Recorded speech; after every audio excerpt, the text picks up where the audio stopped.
Assalomu alaykum, Migratsiya O'zbekiston ijtimoiy tarmoq obunachilar va bizni yaqindan tomosha qilayotgan kuzatuvchilar. Bugungi video ma'lumotda O'zbekiston migratsiyasi bo'yicha Finlandiya mamlakatidan taklif etilgan bo'sh ish o'rinlari haqida sizga to'liqligicha ma'lumot aytib o'tamiz. Agarda sizga mana shu ish o'rinlari ma'qul kelsa, bemalol hujjat topshirish uchun video kommentariyasida ismingizni, yoshingizni va hozir qaysi davlatda ekanligingizni va qaysi kasbda ekanligingizni yozib qoldirasiz va biz o'zimiz sizga aloqaga chiqamiz va telefon raqamlari qoldiramiz. Telegram akkauntlar ham qoldiramiz. Negaki agarda chet el mamlakatida bo'lsangiz, bemalol Telegram akkauntga murojaat qilib, qanday hujjatlar kerak bo'lishini, hujjatlar sizga aytib o'tilganda hujjatlarni topshirishingiz mumkinligi haqida xabarlar beriladi va aloqalar bo'ladi.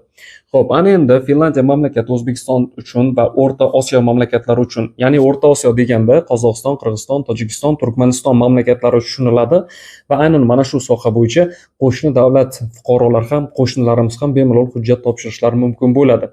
Endi esa bo'sh ish o'rinlari va bo'sh ish o'rinlariga bo'lgan talablar, oylik maoshlar hamda ishga qonuniy shartnoma asosida dokument taxlash uchun qanday hujjatlar kerak bo'lishini birma-bir boshdan aytib o'taman. Videoni o'tkazmasdan davom ettirishingizni yaxshilab tushunib tinglashingizni so'rab qolaman hamda har bir o'tkazilgan daqiqalar sizni videoni takroran ko'rishingizga majbur qiladi. Xo'p, ana endi Finlandiya mamlakatidan taklif etilgan vakansiyalar bu o'rmonchilik sohasi bo'yicha faqatgina erkaklar. Xo'p, yig'im-terim mavsumiy ish bo'yicha esa faqatgina ayollar va 3-o'rin qurilish sohasi bo'yicha 3-o'rinda faqatgina erkaklar hisoblanadi. Xo'p, ayol va erkaklar jismonan sog'lom bo'lishlari kerak, chunki mehnat qilish uchun borayotgan fuqaro, ya'ni ish beruvchilar ixtiyoriy bormoqchi bo'lgan ishchilarni jismonan sog'lomlik haqida hujjatlarini tekshirib olishadi, chunki ishlash uchun borganda agar kimningdir sog'lig'i yomonlashsa, bu albatta ish beruvchilarga yoqmasligi mumkin. Albatta siz qilgan xarajat u yerga borib kuyib ketishi mumkin. Shuning uchun o'zingizning sog'lig'ingizga qarab ishga borishingizni tavsiya etamiz. Xo'p, ana endi ishlar. Ayollar uchun yig'im-terim, erkaklar uchun o'rmonchilik sohasi hamda qurilish sohasi.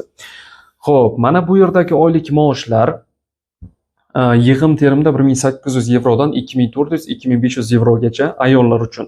O'rmonchilik sohasi hamda qurilish sohasi uchun oylik maoshlar 1800 yevrodan 3000 yevrogacha beriladi hamda ish uchun kiyim-kechak hamda turar joy bepul ish beruvchi hisobidan bepul sug'urta taqdim etiladi.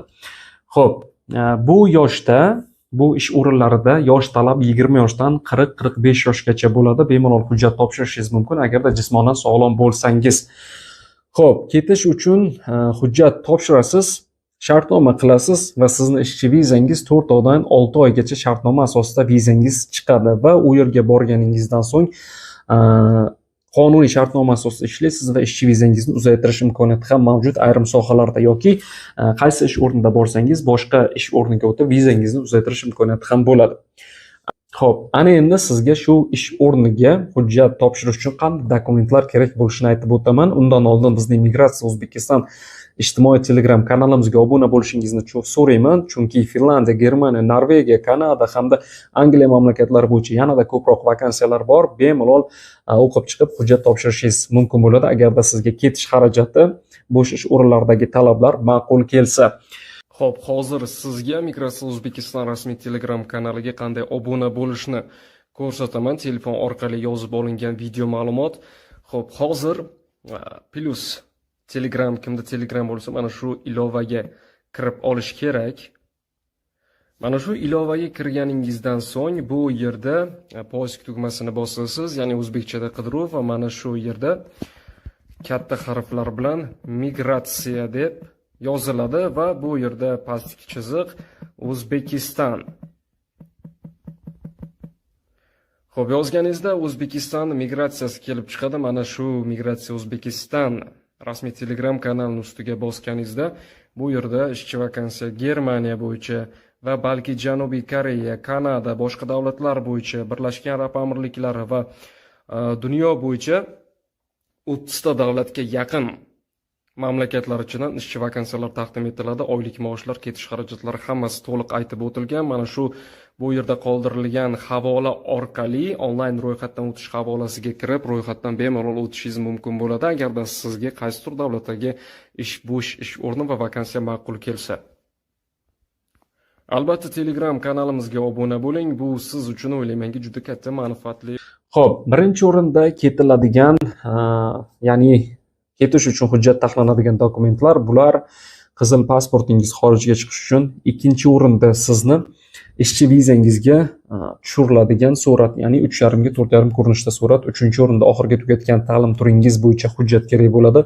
Maktab, kollej, litsey, universitet hamda magistratura bo'yicha diplom yoki attestat so'raladi.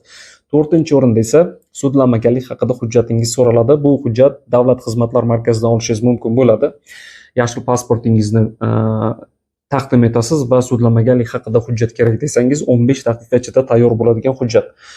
Xo'p, ana endi 5-o'rinda sizni sog'lomligingizni tasdiqlovchi hujjat. Bu shifoxonaga borasiz va o'zingizni tibbiy ko'rikdan o'tkazasiz. Tibbiy ko'rik natijalari sizni jismonan sog'lom deb, ishga layoqatli deb topsa, sizga mana shu hujjatni taqdim etadi va bu hujjatni siz shartnoma qilayotgan vaqtingizda topshirishingiz kerak bo'ladi. Va ixtiyoriy hujjatlar, agarda sizda til bo'yicha sertifikat bo'lsa, bemalol mana shu sertifikatni ham qo'shimcha hujjatlar tariqasida taqdim etsangiz bo'ladi. Til talabi bo'yicha esa rus tilini Finlandiyadagi ish o'rin bo'yicha, Finlandiyadagi ish o'rinlari bo'yicha rus tilini muloqot darajasida bilsangiz yetarli bo'ladi. Chunki Finlandiya mamlakati Rossiya mamlakati bilan chegaradosh davlat hisoblanadi. O'zimizni poytaxtimiz Toshkentda ham ko'pchilik rus tilini muloqot qilganligi sababli Finlandiya ham xuddi Toshkentdek, ya'ni Rossiya bilan chegaradosh viloyatlari rus tilida bemalol muloqot qila olishadi. Ya'ni birinchi o'rinda fin tili, ikkinchi o'rinda esa Finlandiyada rus tili. Ya'ni muloqot qilish uchun ikkinchi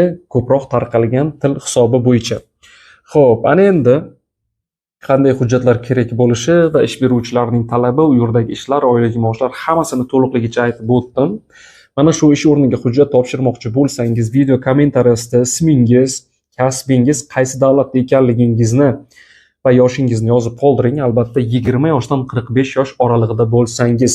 Agarda siz undan kattaroq yoki kichikroq bo'lsangiz, yosh talabi bo'yicha boshqa mamlakatlar bo'yicha hujjat tayyorlash mumkin. Agarda sizga qaysi mamlakat bo'yicha video ma'lumot kerak bo'lsa, albatta yozib qoldiring. Biz keyingi video ma'lumotni sizning talabingizga qarab ma'lumot berib boramiz. Sizlar bilan dunyo davlatlar migratsiyasi bo'yicha ma'lumot beruvchi Asadbek Hasanov bo'ldi. Keyingi videolarda ko'rishguncha salomat bo'ling.